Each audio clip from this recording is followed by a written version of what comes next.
Mataram kuno. Kerajaan Mataram kuno merupakan kerajaan bergaya Hindu dan Buddha yang berdiri di bumi Mataram sejak abad ke-8 hingga abad ke-11. Kerajaan ini didirikan Wangsa Sanjaya di bawah kepemimpinan Rakai Mataram pada tahun 732 Masehi. Kerajaan Mataram kuno dikuasai oleh 3 dinasti besar, yaitu dinasti Sanjaya, dinasti Shailendra, dan dinasti Isyana. Pada masa kepemimpinan dinasti Sanjaya, kerajaan Mataram berganti menjadi bercorak Hindu. Setelah digantikan Rakai Panangkaran, mulai muncul perpecahan hingga terbagi menjadi 2 kepemimpinan. Sementara pada masa dinasti Shailendra mencapai puncak kejayaannya yang dipimpin oleh Sri Dharmatungga. Wilayah kekuasaannya meluas hingga semenanjung Malaka. Tak hanya kekuasaannya, namun kebudayaan juga berkembang, termasuk membangun Candi Borobudur pada masa kepemimpinan Samaratungga. Kedua dinasti ini bersatu kembali melalui pernikahan Rakai Pikatan dan Pramodawardhani.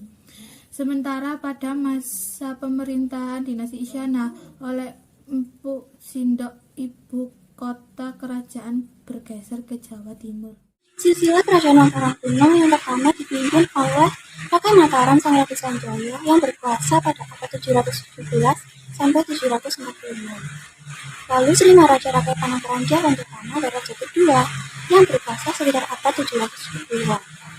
Yang ketiga adalah Nindra atau Indra adalah raja ketiga yang berkuasa sekitar abad 782 Masehi. Sri Maharaja Rakai Warak adalah raja keempat yang berkuasa sekitar abad 802.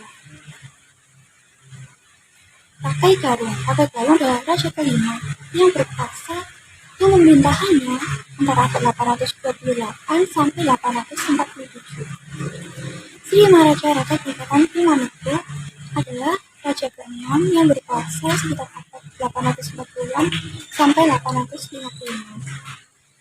Lalu Sri Maharaja Rakai Kaliwangi Lokapala Sri Sayawangsanitungga Dewa adalah raja ketujuh yang berkuasa abad 856 pada tahun 856 sampai 880-an.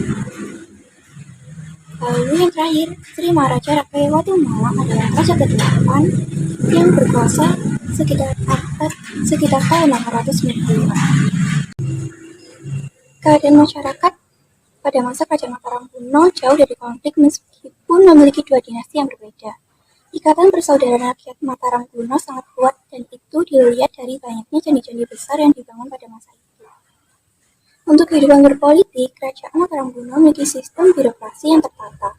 Terdapat beberapa istilah dari sistem pemerintahan kerajaan ini, yakni Rakyan Mahamantri yang merupakan pembantu utama raja, Rakyan sebagai pejabat administrasi, dan Rakai yang merupakan penguasa daerah. Masyarakat kerajaan Mataram kuno umumnya bercocok tanam, berternak, dan melakukan perdagangan ke berbagai daerah untuk kegiatan perekonomiannya. Namun, jika dilihat melalui letak geografisnya, kecil kemungkinan kegiatan perdagangan rakyat Mataram dilakukan melalui laut. Kerajaan Mataram kuno terus berkembang dan mencapai puncak kerajaan ketika para pemimpin mulai melakukan pembangunan candi. Bangsa Kejayaan Mataram kuno sudah tampak sejak awal. Semua ini berkat jiwa kepemimpinan Sanjaya yang memang layak menjadi raja. Sanjaya bukan sembarang raja yang hanya menguasai kekuasaan semata. Sanjaya adalah seorang raja yang juga memahami isi dari kitab sucinya. Ia adalah seorang penganut Hindu jiwa yang sangat taat. Selama pemerintahan Sanjaya, penduduk Mataram kuno menghasilkan komoditi pertanian berupa olahan padi yang digunakan sebagai pemenuh kebutuhan masyarakat di dalam maupun luar kerajaan. Sanjaya sendiri tidak pernah menunggu disuruh para Brahma untuk membangun pura-pura sebagai tempat suci peribadahan orang Hindu. Pakaian penangkaran. Sifat rangkaian penangkaran yang paling menonjol adalah pemberani. Ia telah melakukan banyak penakluk terhadap raja-raja kecil di sekitar wilayah Mataram kuno.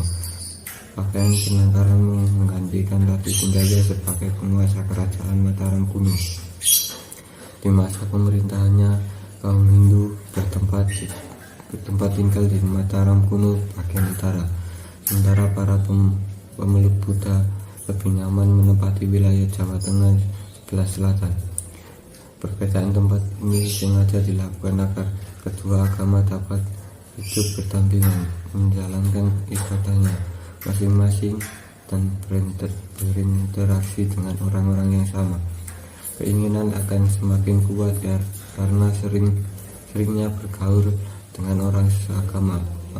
Namun di luar urusan agama, setiap penduduk Mataram kuno tetap menjalin hubungan dagang dan bekerja lain seperti biasanya.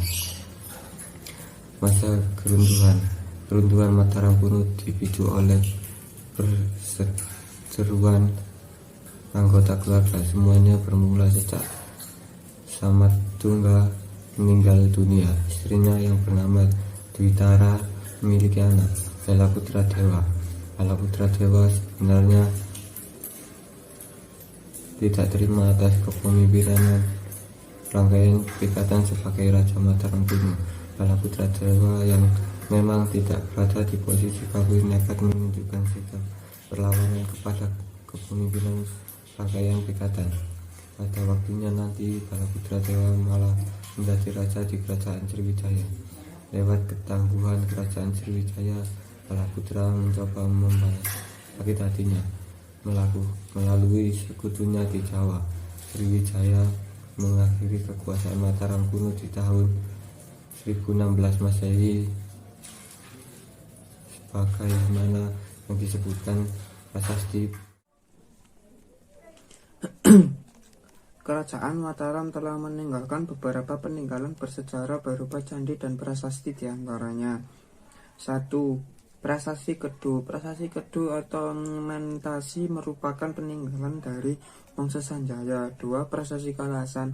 Prasasti peninggalan warga Wangsa Sanjaya ini ditemukan di Kecamatan Kalasan, Sleman, Yogyakarta. Usianya sekitar 700 Salah atau 788 Masehi. Prasasti Kalasan ditulis dalam huruf Pranagari dan bahasa Sanskerta. 3. Prasasti Ratu Boko. Prasasti berusia 792 Masehi dinamakan sebagai Prasasti Abhayagiri Wihara yang artinya biara yang dibangun di Bukit Kedamaian. Prasasti ini menceritakan sejarah kekalangan Balaputra Dewa dalam peperangan dengan Pramodawardhani. Prasasti Ratu Boko ditemukan di Kecamatan Prambanan, Kabupaten Sleman, Yogyakarta. 4. Candi Borobudur. Candi yang paling terkenal di kalangan turis ini terletak di Borobudur, Magelang, Jawa Tengah. Candi ini didirikan pada masa Wangsa Nyai Slendra sekitar pada 800-an Masehi. Monumen ini dibangun untuk memulai Buddha dan menjadi tempat ziarah. 5. Candi Medut. Candi Medut didirikan pada masa pemerintahan Raja Indra dari dinasti Salendra di kota Magelang, Jawa Tengah. Candi ini dihiasi dengan ukiran makhluk kayangan yakni Dewata Gandharwa dan Aksara atau bidadari, 2 ekor kera dan Garuda.